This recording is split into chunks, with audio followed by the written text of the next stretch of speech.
Why Pakistan chose Urdu as its national language?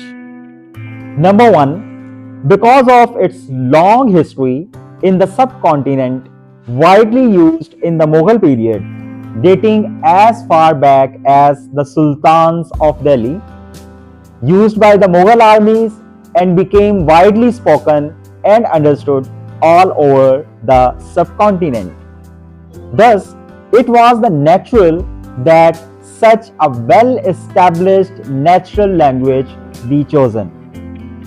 So, this was the first reason behind the Urdu being the national language of Pakistan.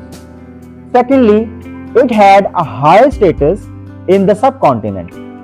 Some of the finest early poets, such as Amir Khusro. Amir Khusro, a famous Urdu poet, wrote in this language. And secondly, the Sir Syed Ahmad Khan. Sir Syed's school at Aligarh became known as the center for Urdu study. Many religious books, including the Quran, were translated into it.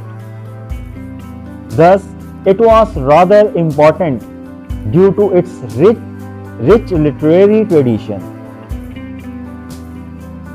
The third reason behind the Urdu being the national language of Pakistan, it was very closely associated with Pakistani movement.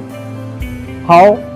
That Sir Syed supported it, and Muslim League, yes, the Muslim League, All India Muslim League, was formed to defend Muslim interests, and thus Urdu by extension. So this was the third reason that Urdu was chosen as the national language of Pakistan. The Qaid Muhammad Ali Jinnah was very keen on it, seeing it as a unifying force, saw it as appropriate to promote a language that. Now we are heading towards the promotion of Urdu. What are the points? Number one, Urdu is the medium of the national media.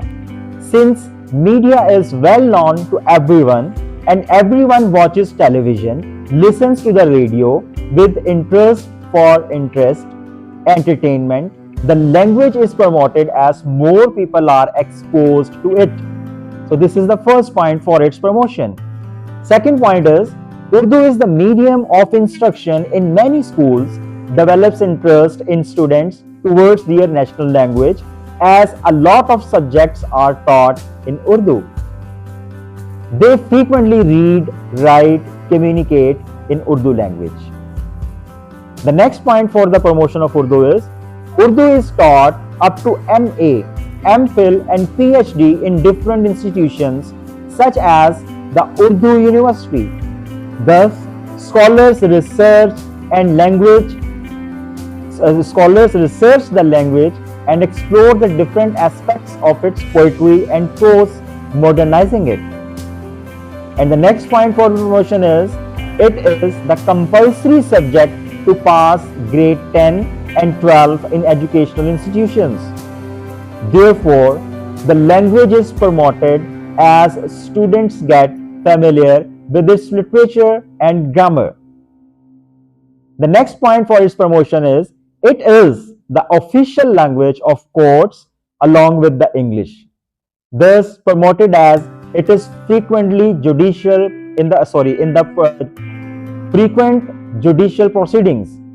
Judges in their judgments, lawyers in their arguments, they use this language. Mushairas, another point for its promotion. Mushairas, poetry recitation sessions, are frequently held in Pakistan where poets recite poetry in front of the public who appreciate it. This encourages them to write more in Urdu and are often given awards for their works. Moreover, it is the national language of Pakistan and is frequently used in all 4 provinces. Thus, it's not only unifying force but also being promoted by people due to their regular use.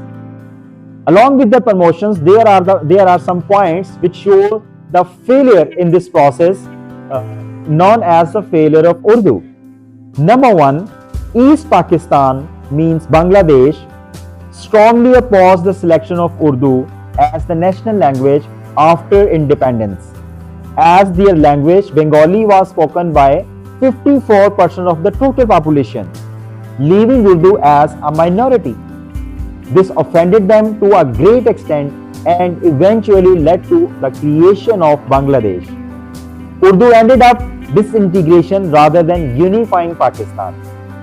Moreover, in urban areas, people prefer English over Urdu and thus send their children to English medium schools for their better future, especially as they are aware that the civil service exam is taken in English. Urdu is thus sidelined. In local areas, people prefer their local languages instead of Urdu, hindering the developments of Urdu as many of them don't even know it.